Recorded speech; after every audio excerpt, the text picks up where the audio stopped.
बक्सर विधानसभा क्षेत्र के अंदर एक बहुत बड़ा प्रोजेक्ट आया है ताकि बक्सर में हर गांव के अंदर पानी मिले।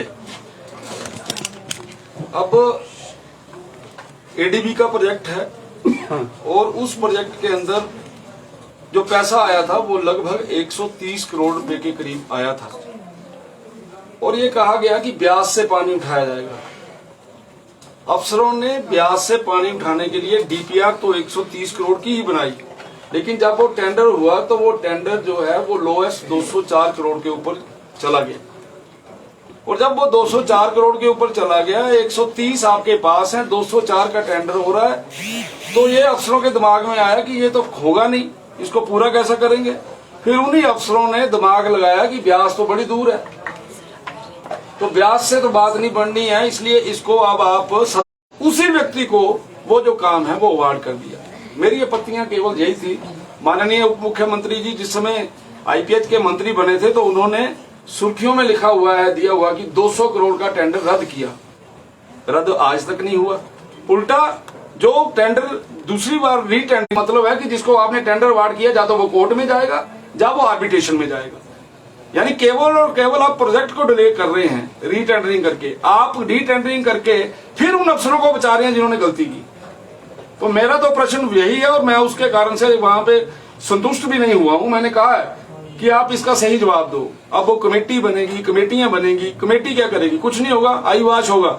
इसलिए मेरा आपके चैनलों के माध्यम से एक बार फिर सरकार को ये बोलना है, जिन्होंने गलती की है उन लोगों को सजा मिलनी चाहिए, प्रोजेक्ट को बंद ना किया जाए, प्रोजेक्ट चलना चाहिए, ऐसी हमारी कोई मंशा नहीं है। दूसरा मैंने एक मुद्दा उठाया था कि माननीय मुख्यमंत्री जी के विधानसभा क्षेत्र के अंदर एक स्पेशल असिस्टेंस के अंतर्गत पूरे हिमाचल प्रदेश के लिए 200 करोड़ रुपया जो आया है, उस 200 करोड़ को केवल नदौन की प्यास बुझाने के लिए 24/7 नदौन में पानी मिले उसमें कर दिया। मैंने कहा भाई आपके पास 200 करोड़ आया तो आपने 200 का ग्लोबल टेंडर क्यों नहीं किया? आपने 200 करोड़ को तोड़ा और तोड़कर आपने 60-60-60-20 इस प्रकार से 4 टेंडर बना दिए।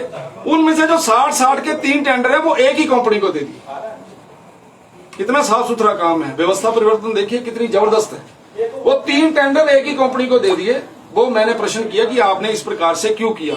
आपने एक 200 करोड़ के जो रुपया है उसको तोड़ा क्यों?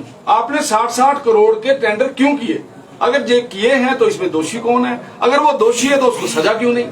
ये मैंने 2 बातें उनको की। तीसरी बात मैंने एक टाउन्स के ऊपर सैनिटेशन का विषय लिया था। 5 टाउन्स के अंदर पैसा आया है, वो भी बाहर का है, वहां पर भी इसी प्रकार की बंदरबांट हुई है। उस वहां पे टेक्निकल बिड मांगी गई और जो फाइनेंशियल बिड है वो मांगी नहीं गई। आज तक ऐसा होता ही नहीं है जहां पे टेक्निकल बिड और फाइनेंशियल बिड टेंडर के ठेकेदार के द्वारा दोनों भरी जाती हैं। तो मैं इन सारी बातों के कारण से सरकार के से ये रिक्वेस्ट कर रहा था कि इन सारे विषयों को जब मैंने आपको ध्यान लगा दिया है, क्योंकि इसमें माननीय मंत्री जी का कोई कसूर नहीं माना जाता, क्योंकि प्रोजेक्ट की फाइल उनके पास नहीं आती है, मैं मानता हूं, लेकिन मंत्री तो वही है ना, जवाब तो उन्होंने ही देना है। तो वो फाइल को मंगाएं, उस फाइल पे देखें कहाँ कहाँ गलतियां हुई हैं और जिन्होंने गलतियां की हैं उनको सजा दे। यही मेरा प्रश्न। जांच से क्यों भाग रही है सरकार, क्या लग रहा है? कई है ना इसमें, कई जांच इसलिए भाग रही है क्योंकि कईयों के ऊपर गाज गिरेगी, इसलिए जो है वो जांच से भागा जा रहा है। और इसमें कितना ज्यादा पैसे का लेन देन हुआ है, इसमें कितने लोग इन्वॉल्व हैं, ये इसलिए मेरा बार बार यही प्रश्न है। मैं बार बार यही बात कह रहा हूँ कि गलती करने वाले लोगों को बचाया गुजरा। सर इसमें पॉलिटिकल लोग भी कुछ शामिल? पॉलिटिकल लोग तो पर्दे के पीछे होते हैं भैया, सामने कोई नहीं होता।